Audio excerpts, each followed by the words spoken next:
If you are about to sign the papers on a 2026 Toyota, put the pen down. Right now.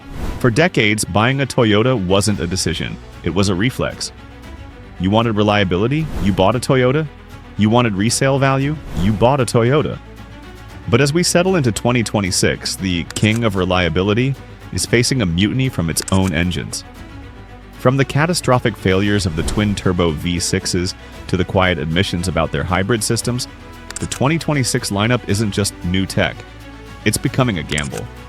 We're seeing brand new trucks needing engine replacements before their first oil change, and a massive shift in how Toyota handles its warranty claims. Is the golden era over?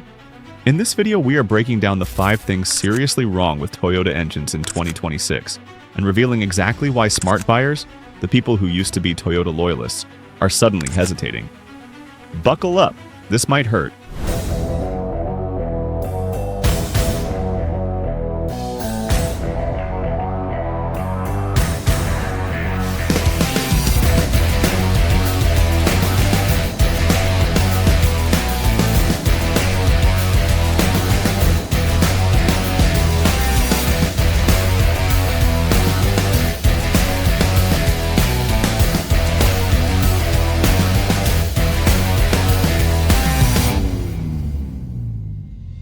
Welcome back to the channel. I know. Saying anything negative about Toyota usually gets you banned from the internet. We all love them. My first car was a Corolla. But we have to be honest about what is happening right now. We are currently in the middle of the biggest powertrain transition in Toyota's history. The legendary V8 is dead. The simple, naturally aspirated V6 is practically extinct. For 2026, almost everything is either a small displacement turbo or a complex hybrid system. And the growing pains, they aren't just pains, they are full-blown crises. We are talking about the V35 AFTS engine failures, the machining debris scandals that have dragged into this year, and the new worries surrounding the all-hybrid RAV4 lineup. So let's cut through the meme marketing noise. Here are the 5 things seriously wrong with Toyota's 2026 engine lineup. Point 1. The V6 twin-turbo nightmare. V35 AFTS. Number 1 is the elephant in the room, the twin-turbo V6 disaster.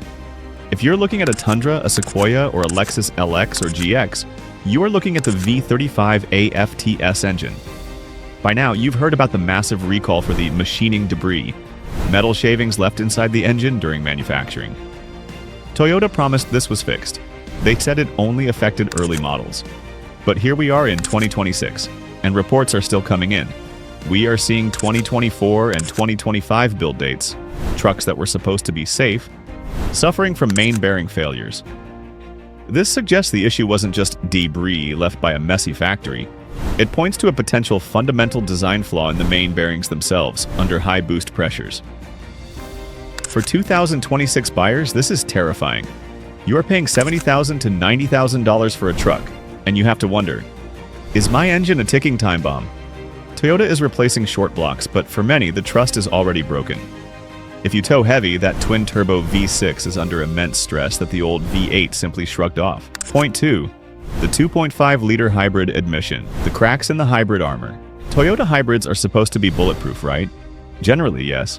But recently, we've seen Toyota quietly admit to issues with the 2.5-liter hybrid system used in millions of vehicles.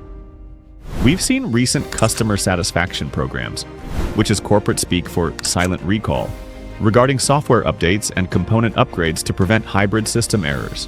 In some 2026 models, there are concerns about the complexity of the new hybrid systems interacting with colder climates and cable corrosion. Cablegate 2.0, if you will. The problem isn't that hybrids are bad, it's that Toyota is now putting them in everything. The 2026 RAV4?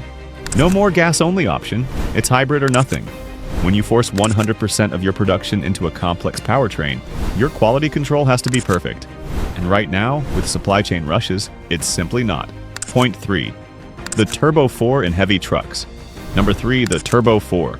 Gamble in heavy trucks. Look at the 2026 Tacoma and the 4Runner. The legendary 4.0-liter V6, an engine that was inefficient, slow, but functionally immortal, is gone. It's been replaced by the 2.4-liter turbo, T24A-FTS. Here is the physics problem. You are taking a heavy off-road vehicle, often loaded with gear, larger tires, and towing a trailer. And you are asking a small 4-cylinder engine to do the work. To get the power, that turbo has to spool up constantly. High boost equals high heat and high pressure. We are already seeing early reports of wastegate failures and injector issues on these newer Turbo 4s. In 2026, if you buy a Tacoma for overlanding in the middle of nowhere, you aren't fixing that engine with a wrench and a prayer. You need a laptop and a certified technician. That loss of simplicity is a serious defect for the core Toyota truck buyer. Point 4. The Made in Mexico quality fade. Number 4 isn't an engineering spec, it's a manufacturing reality. We call it the quality fade. A massive chunk of Toyota's 2026 North American inventory, specifically the Tacomas, is coming out of the Mexican plants. Now, Mexican manufacturing can be excellent, but the speed at which Toyota ramped up production to meet demand for the new generation has resulted in inconsistent build quality. We aren't just talking engines, we're talking transmission rattles, loose fittings, and electrical gremlins that we didn't see 10 years ago. When you combine a brand new, complex engine design with a factory running at 110% capacity, mistakes happen. And in 2026, you are the beta tester for those mistakes. And finally, point number 5, the resale value panic. This is the hidden cost of the engine crisis. Used car buyers aren't stupid. They read the forums, they see the news.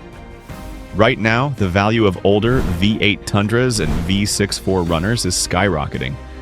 Why? Because people want the engines they trust. Conversely, we are seeing a softening in the resale value of the early twin-turbo models because people are scared to own them out of warranty. If you buy a 2026 model today, and 2 years from now another major engine recall hits, your truck's trade-in value could tank. You aren't just buying a car, you're buying an asset. And right now, that asset looks volatile. Why smart buyers are hesitating? So brings us to the big question. Why are the smartest Toyota buyers, the diehards, hesitating on 2026 models? They aren't switching to Ford or Chevy. They're doing two things. They are holding on to their old Toyotas. The best car is the one you already own, especially if it has a 5.7-liter V8 or a 3.5-liter V6. They are leasing, not buying. Smart buyers are realizing that with these complex turbo hybrid engines, you do not want to own this German-level complexity out of warranty. They are leasing the 2026 models for 3 years to let Toyota sort out the bugs. If the engine blows up, it's Toyota's problem, not theirs. The era of buying a Toyota to pass down to your grandkids might be on pause until they prove these new engines can hit 300,000 miles without a rebuild. Look, I want Toyota to win. I want these new engines to be great.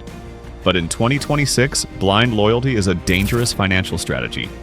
If you're in the market, look at the extended warranty, consider leasing, or maybe, just maybe, keep driving what you have for 1 more year.